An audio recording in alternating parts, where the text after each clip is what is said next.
everybody, you have your Melanie J Financial Advising team here with you today. I'm Hunter. I'm Reagan. We're going to go over a quick market update with you guys today.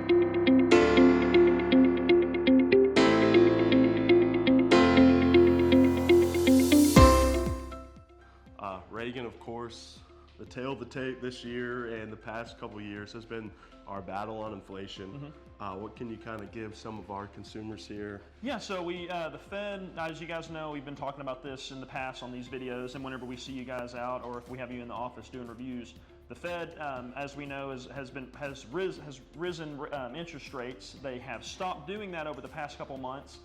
We're currently at about 5.25, 5.5%. That is, of course, to try to combat inflation. Right. Inflation has improved over this past month where it's down to 3.4.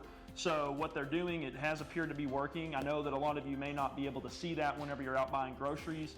Of course, that has slowed. One good thing that we have been seeing, and it's pretty neat, we haven't really seen this in a long time, is companies are also trying to chip in and try to help bring down inflation by lowering prices like Walmart, Amazon, Walgreens. A lot of those companies have taken on a really good tail of trying to bring down prices on a lot of their consumer goods. So that's a good indicator of some other companies trying to pitch in, trying to help on inflation. But yes, it's still definitely something that's on the forefront of the Fed's mind. So I know that we had said previously before what we were expecting from what they had told us, the Fed, lowering interest rates potentially this year. They may still do that. It looks like they may start doing that towards the end of this year. Obviously, we never know what they're going to do. As long as inflation continues to decrease, we may start seeing some of those interest rates pull back, which in turn should show the market improving as well. Although I will say that the market, though that's another thing that's been on a lot of people's minds. Hunter, can you kind of tell us what happens with the market during an election year, and especially in this type of cycle that we're in with the Fed tightening up on interest rates? Yeah, absolutely. So, coming up on an election year, historically, it's been a positive year. I think the last 16 election cycles, the market has seen a positive increase in that year. So I know that's one thing we always hear, as people, they have some fears about the election cycle, what's going to do for the markets, and there's some fear there, but we just want to show you guys that history has shown us in previous election cycles that it has been positive for the market. I know obviously our eyes are on the Fed as they try to combat inflation. I know we have those, hopefully we're still pricing in 3 rate cuts this year. Yes.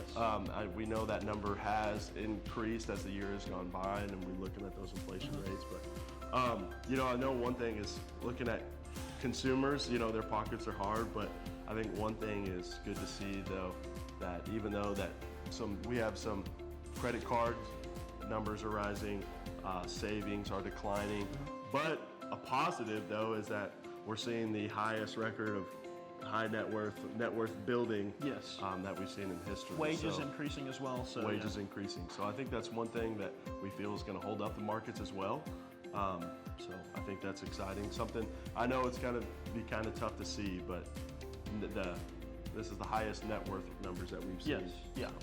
Yeah, and I think something that's really important to keep in mind too. I mean, whenever we look at a time like this with an election year, high inflation, high interest rates, it looks like things are getting better. I mean, if you've paid attention to the market at all, we have set the past month, saw record highs on the Dow and the S&P 500. So I think it's really important to make sure that you try not to compare the economy to the market, because they're both two separate things. They work cohesively, but they are two separate. So whenever you look at the market and you're seeing negative news about global wars, lots of tension globally, an election year, regardless of which party ends up being elected, we typically do see, like what you said, a positive return in that year. Now, the years to come after that, definitely that does play a role in it, who is elected, but the market does work independently from that as well. So it's a good thing to keep in mind. Yeah, good thing to keep in mind.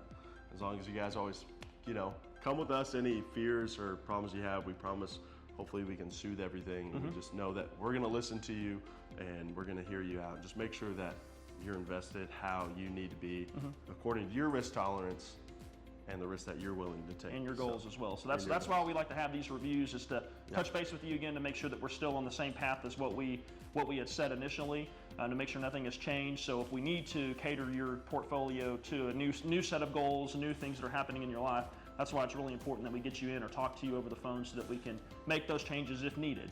So, yeah. Amen. Yeah. Well, thank you guys so much for watching. We look to keep doing these more, and we have some big things coming up for Melanie J Financial. Yes. So make sure you guys RSVP for that client event. We're excited. And man, we're just excited to see you guys. Y'all have a great day. Bye.